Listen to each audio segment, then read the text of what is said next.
Hoje a gente vai gravar o primeiro episódio aqui da série Quanto Custa, né? Então, quanto custam os produtos, né, no Japão e também quanto que um trabalhador que ganha um salário mínimo, quanto tempo ele precisaria para trabalhar, né? Trabalhar para conseguir obter esse bem, tá? Então, a gente fez alguns exercícios aqui. Hoje a gente vai falar de dois produtos. O primeiro é o tão cobiçado iPhone 11 Pro, né? Que é o celular hoje mais moderno. Não é a versão mais moderna que existe, mas certamente é um dos celulares mais cobiçados que existe hoje, os mais modernos. O segundo produto é um carro, né? A gente vai usar o Honda Fit 2014, automático, tá? Então a gente vai trabalhar com essas duas referências aqui e vamos entender de fato quanto tempo um trabalhador no Brasil leva, né, para obter cada um desses bens e quanto tempo um trabalhador no Japão leva para obter os mesmos bens. Vamos lá? Então, primeiro de tudo, uma contextualização, né, da data da gravação desse vídeo. O salário mínimo no Brasil que foi utilizado foi de R$ 1.045. Então, houve uma medida provisória no Brasil, feita pelo Jair Bolsonaro, e ele propôs, então, que durante um período o salário mínimo fosse elevado para R$ 1.045 por mês, tá? Fazendo uma tradução disso por hora, a gente chega, para comparar com um salário japonês, a gente chega ao valor de R$ 6,22 por hora, tá? Essa é uma referência que a gente vai usar bastante daqui para frente nos próximos vídeos também, tá? E com relação à questão do Japão, eu estou usando a referência do salário mínimo de Osaka, tá? O salário mínimo no Japão, ele não tem, digamos que uma uniformidade, né? Ele varia inclusive de província para província, né? Em Osaka, o salário mínimo que está sendo praticado, o efetivo desde setembro do ano passado, era de 964 ienes, um dos maiores inclusive do Japão, né? A gente tem algumas províncias que pagam algo em torno de 800 ienes como salário mínimo.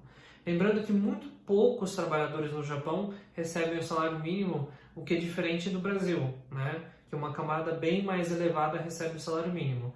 Então, no final das contas, vai servir para a gente conseguir fazer algumas comparações daqui para frente. Esses 964 ienes, traduzidos aqui para o câmbio de hoje, né? Agora no dia 10 de maio, a gente chega aí a R$ 51,80 por hora. Então, vamos lá. R$ 6,22 por hora no Brasil e R$ 51,80 por hora no Japão. Logo de imediato, você já deve estar se perguntando: nossa, mas isso é uma diferença interessante, né? Se isso se refletir no poder de compra, então realmente a diferença é muito grande. Pois esse é um dos objetivos, inclusive, dessa série. Desmistificar a questão de que muitas vezes, apesar de que os custos no Japão são maiores, que o poder de compra ainda assim é muito superior, né? E o que faz com que você tenha uma qualidade de vida muito mais elevada, tá? Então, esse é um dos objetivos de toda essa série aí que a gente vai gravar daqui para frente. Mas vamos voltar para o ponto inicial aqui. Então, a gente já descobriu então que o salário mínimo no Brasil é R$ 6,22 a hora e que o do Japão é de R$ 51,80 a hora.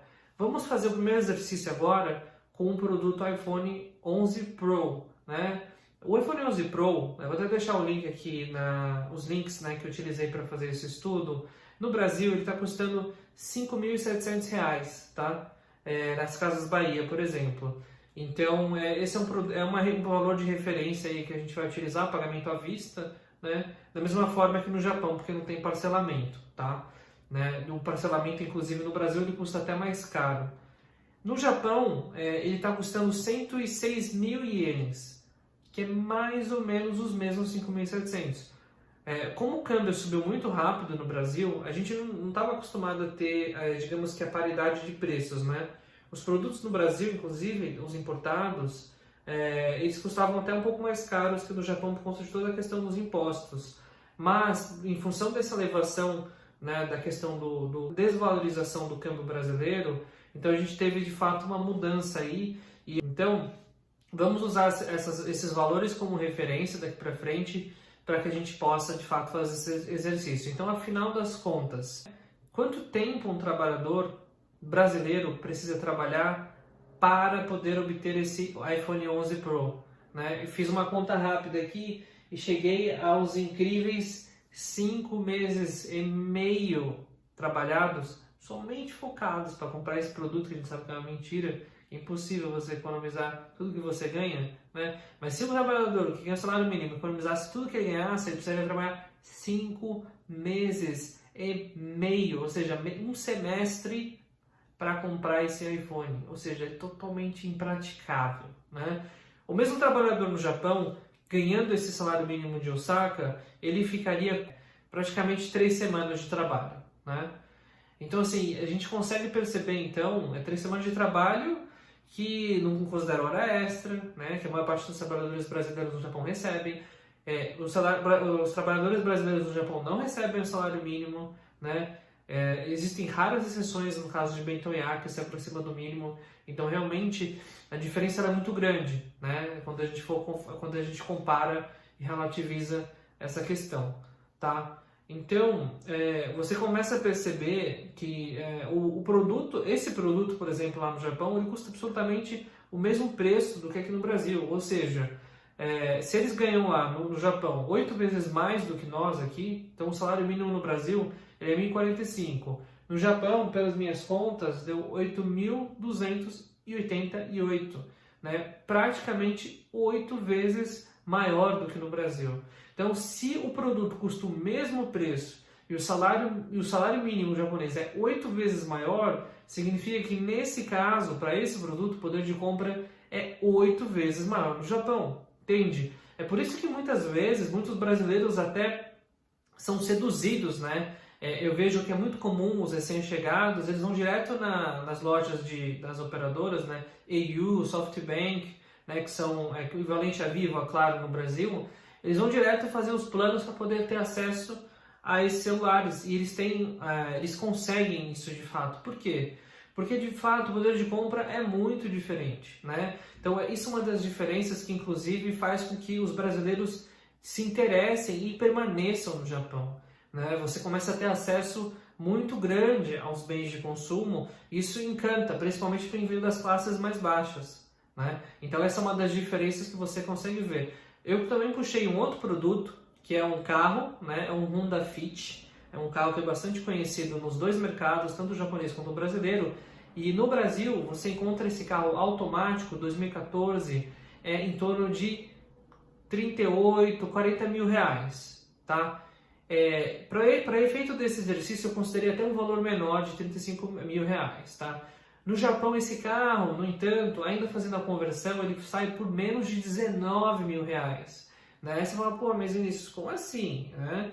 Como é que explica essa diferença?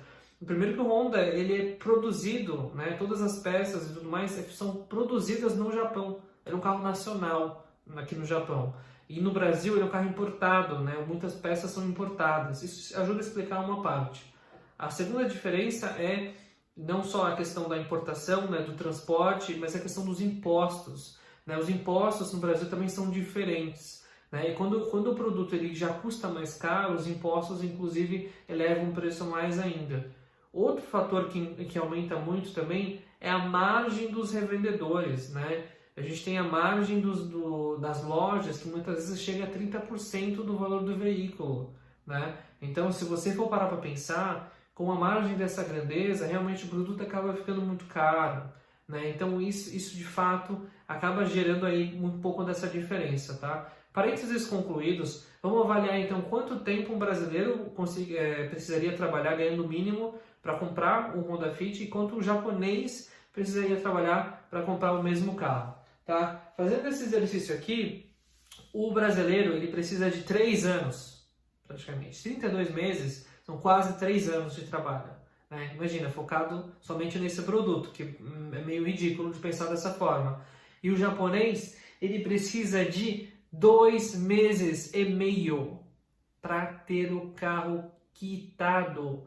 É por isso que no Brasil existe tanto esse hábito de você financiar em 12, 24, 36, 48, 60, 72 vezes, porque o poder de consumo ele é mínimo para que se tenha acesso a esse tipo de bem. Entende? Entende um pouco da origem do parcelamento também? Por que o crédito ele é tão extenso no Brasil? Porque o poder de consumo ele é muito baixo. de uma forma geral. Então, para que se no Brasil você tenha acesso a todos esses bens de valor superior, ainda custando mais caro, inclusive, você precisa praticar o crédito de longo prazo, os financiamentos, em larga escala, né? Que isso não é a realidade do Japão, percebe? Então, no Japão é muito mais comum um carro que custa esse valor no Japão, né? Ele realmente é muito acessível e você paga à vista, né? Esse montante aí desses 18 mil. Se você ganha 8.200 por mês, para você juntar esses 18 mil, você paga em 2 meses. Uma família, um casal, por exemplo, com uma renda combinada, que os dois trabalhando, por exemplo, então são 8.200 vezes 2, 16.400. Em um mês compra um Honda Fit com 2014 automático. Então você repara a diferença, e agora você está entendendo por que muitas vezes os brasileiros, eles que chegam ao Japão e aqueles que têm interesse de ir até o Japão, eles ficam tão encantados com essa diferença. Porque basicamente você é transportado para uma realidade que você não tem acesso a muita coisa, a uma realidade que você começa a ter acesso a tudo que tem de melhor. Você começa a pertencer de fato à classe média alta, né, aqui do Brasil, né, que tem acesso a esses bens de uma forma ampla. Então, veja a diferença, realmente vale muito a pena, né? Se você olhar por esse lado, vale muito a pena você fazer essa movimentação. Então, eu vou trazer mais vídeos, mais informações como essa aqui para o canal. Se você gostou, dá um like, compartilha, né? Deixa esse joinha aí, né? Não deixa de se inscrever. Né? Mais de 3/4 das pessoas que assistem os nossos vídeos, eles não são inscritos. Se inscreva, não perca as atualizações, nós gravamos vídeos diariamente, tá? Tudo isso para fazer com que vocês tenham mais informação de uma forma totalmente objetiva e de uma forma que de fato vocês consigam absorver isso com mais facilidade, ok? Então até a próxima e vejo no próximo vídeo.